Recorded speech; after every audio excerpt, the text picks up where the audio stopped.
Bismillahirrahmanirrahim. An Abdillah bin Buraidah an abihi radhiyallahu ta'ala anhu qala qala Rasulullah sallallahu alaihi wasallam man habasal inaba ayyamal qitafi hatta yabi'ahu mimman yattakhidhu khamra faqad taqahhaman nar ala basiratin rawahu Tabrani fil awsati bi isnadin hasan. Dari Abdullah bin Buraidah dari bapaknya radhiyallahu taala anhu berkata, Rasulullah sallallahu alaihi wasallam bersabda, siapa orang yang menahan anggur pada waktu panennya hingga dia jual itu anggur buat orang yang menjadikan itu anggur khamr, maka sungguh itu orang yang nahan-nahan menempuh api neraka dari sengaja. Hadis riwayat Imam Tabrani. Jadi para hadirin jamaah, ini hadis kata Nabi Shallallahu Alaihi Wasallam, kalau andai kata ada orang yang nahan-nahan, dia punya buah anggur banyak nih hasil panen, ya ditahan ini ntar nggak dijual dulu pak, dijualnya sama orang yang nih orang pengen jadi itu anggur buat khamr. Maka konsekuensinya kata Nabi Shallallahu Alaihi Wasallam, faqad taqahhama an-nar ala basirah. Dia benar-benar sengaja nih kalau begini menempuh jalan api neraka Allah Subhanahu wa Ta'ala. Jadi dia punya apa nih? Anggur dijual bukan buat orang, tapi buat orang yang pengen ngejadiin anggur ini jadi khamr. Khamr apa khamr? Bir ya? Bir apa khamr ini? Iya pak. Khamr. Nah ini larangannya berat ini pak. Pertama ini yang kita ambil poin penting daripada hadis ini adalah wastufida min hurmatu bai'il inabi liman yattakhidhu amra. Dia ambil paham dari ini hadis haram menjual anggur untuk orang yang menjadikan tuh anggur jadi khamr. Haram hukumnya dosa. Ini dosa siapa? Ini dosa siapa? Pembelinya apa penjualnya? Coba pahami dah. Saya punya anggur banyak, cuman saya nggak jual sama yang lain. Saya jual sama orang yang pengen bikin khamr pakai anggur saya. Nah pertanyaannya, yang dosa yang mau beli apa saya yang jual? Yang jual. Dua-duanya dosa. Coba kita lihat. Kalau saya yang menjual, saya jualnya jual apa? Anggur. Nah sekarang anggur itu kalau saya jual halal apa haram? Halal. Sepakat ya? Halal apa haram? Halal. Nah yang beli ini anggur pengen beli buah saya, tujuannya buat bikin khamr. Nah sekarang yang dosa yang jual apa yang beli? Yang beli. Apa yang nonton dosa ini? Kalau begini pak, dua-duanya dosa. Dari niatnya juga. Dari niatnya juga. Lah iya begini. Dua-duanya apa? Dosa. Cuman yang jadi pertanyaan nih, kalau emang si pembeli dosa, si penjual dosa, dosanya mana yang lebih berat? Si penjual apa pembeli? Penjual. Kalau dua-duanya dosa, iya dua-duanya dosa. Cuman yang paling berat yang jual apa beli? Yang beli dosanya yang paling berat. Yang beli dosanya yang paling berat. Yang jual mak dosa cuma nggak seberat yang beli. Kenapa demikian Pak? Pertama, di dalam Al-Quran kata Allah Subhanahu Wa Taala, wa ta'awanu 'alal birri wat taqwa wa la ta'awanu 'alal ismi wal udwan. Tolong menolonglah kalian semua. Itu perintah Allah, kita disuruh tolong menolong. Cuman lihat, 'alal birri wat taqwa, kebaikan untuk ketakwaan kita harus saling tolong menolong. Wala ta'awanu 'alal ismi wal udwan. Jangan tolong menolong tuh. Kalau perbuatan dosa, kalau permusuhan, udah biarinin aja. Jangan makin ditolongin. Nah ini orang udah tahu nih niatnya pengen beli anggur kita buat dijadiin homer, sedangkan homer itu hukumnya haram untuk diminum. Kalau kagak diminum, buat apa dibeli kalau gitu? Ya Pak ya, ini haram hukumnya. Berarti kan dia secara kagak langsung nolongin apa kagak? Nolongin orang yang berbuat maksiat, nolongin orang yang salah. Ini hukumnya adalah dosa. Makanya ada hadis Nabi SAW bunyinya, man a'ana ala maksiatin walau bisyatri kalimatin kana syarikan lahu.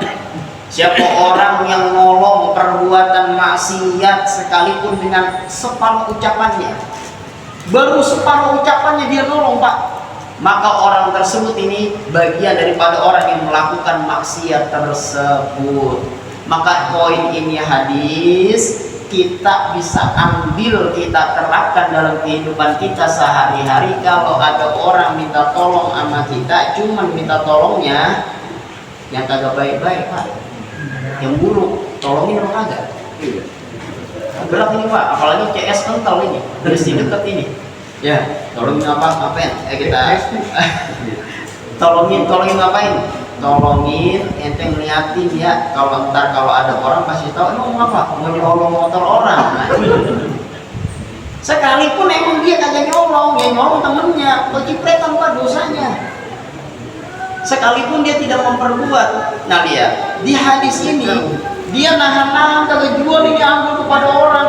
Ntar dijual sama orang yang pengen bikin homer, kan dia sama aja menolong orang berbuat maksiat, hukumnya haram. Nah sekarang kita larikan nih, ini pembahasan kadang-kadang kita sering jumpa ini Pak, homer. Berarti kalau gitu homer terbuat dari apa? Anggur. Berarti homer yang dikategorikan haram adalah homer yang terbuat dari anggur. Benar nggak? Benar nggak Pak?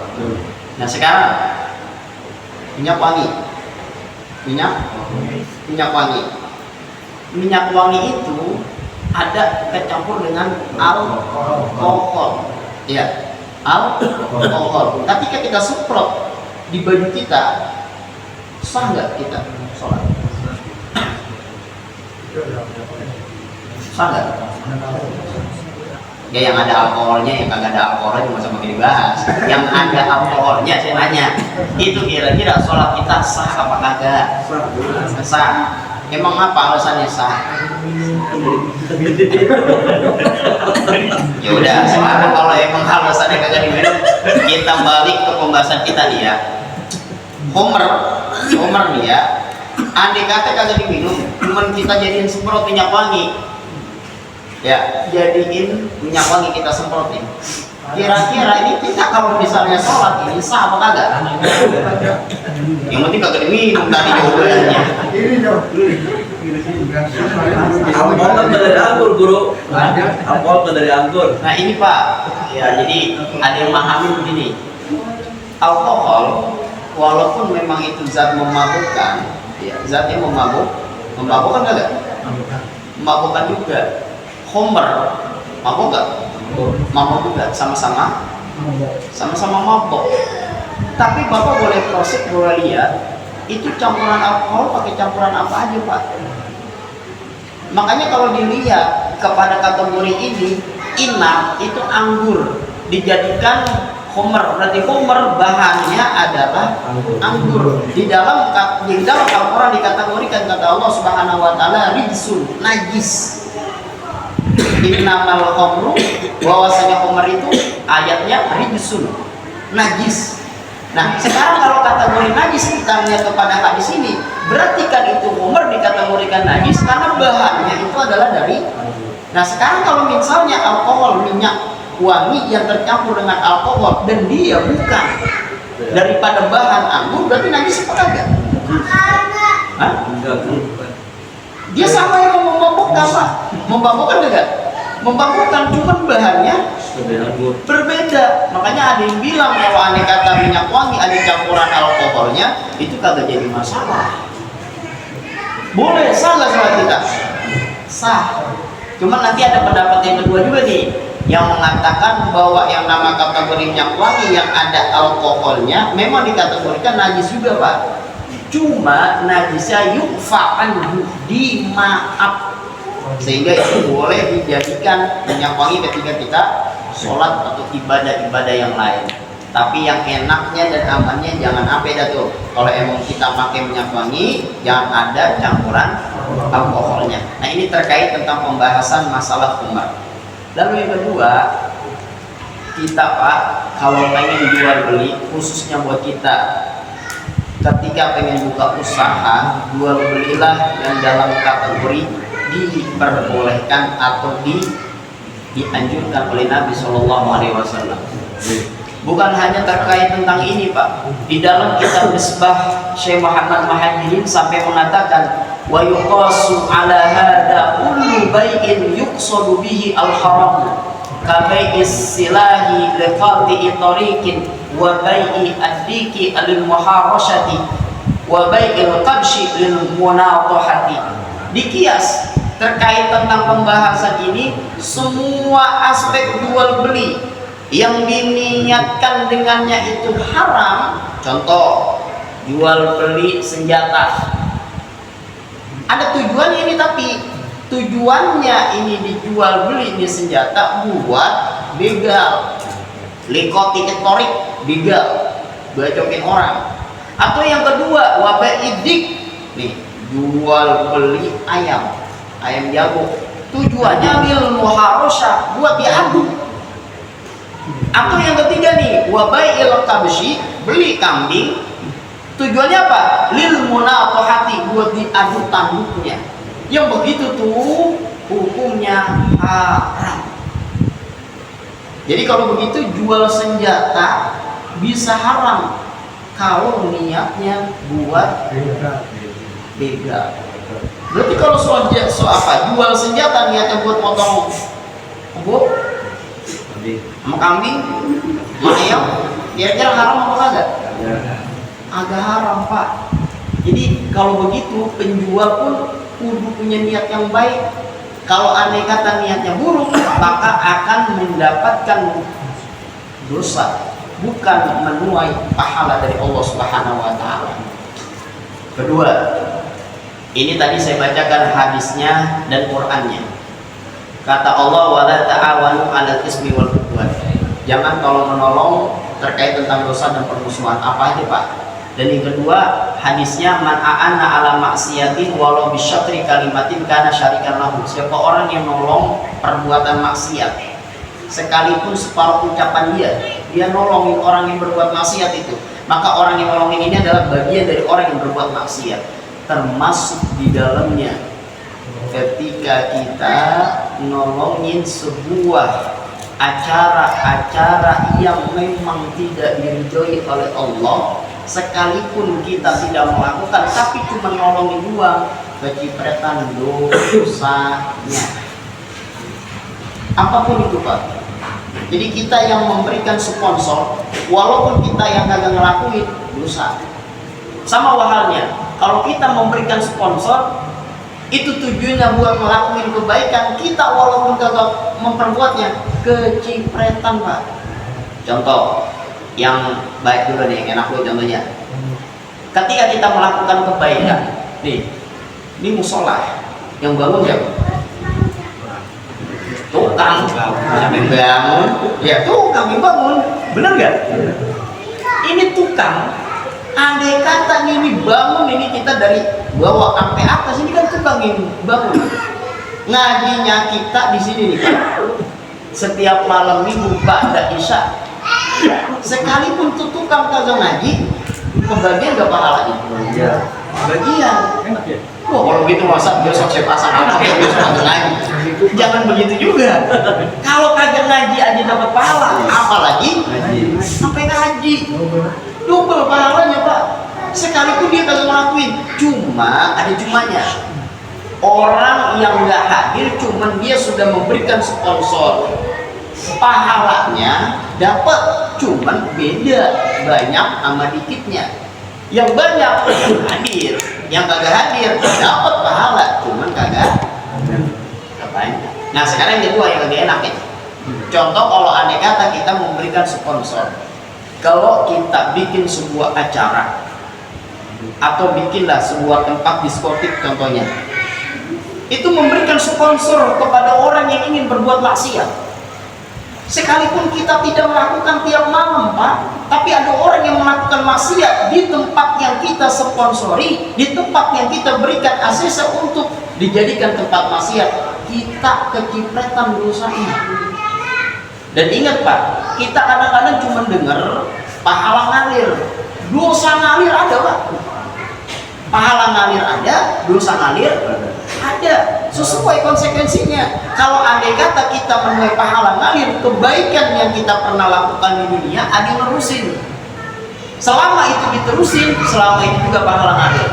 Maka ketika kita memberikan sebuah bagian dari kehidupan kita berupa maksiat, berupa keburukan di dunia, ada yang nerusin. Maka kita mati sekalipun nggak memperbuat itu, ada yang nerusin. Dosa kita ngalir selama itu juga. Nah maka hidup di dunia berapa kali kita nih Pak? Cuman sekali. Maka berikanlah yang terbaik ketika kita tidak ada, yang menerusi baik-baik. Jangan apa ketika kita nggak ada malah ini diterusin yang buruk-buruk, kesian, itu dosanya ngalir. Terus terkait tentang menolong apapun Pak, kalau kita bisa memaksimalkan nolong yang baik-baik, tolong yang baik-baik. Tapi kalau yang buruk-buruk, kita harus ambil sikap Pak. Karena keburukan, walaupun kita tolong buat orang, dia ngerjain, kita kagak, kecipratan dosanya. Nah ini poin dari hadis Nabi SAW.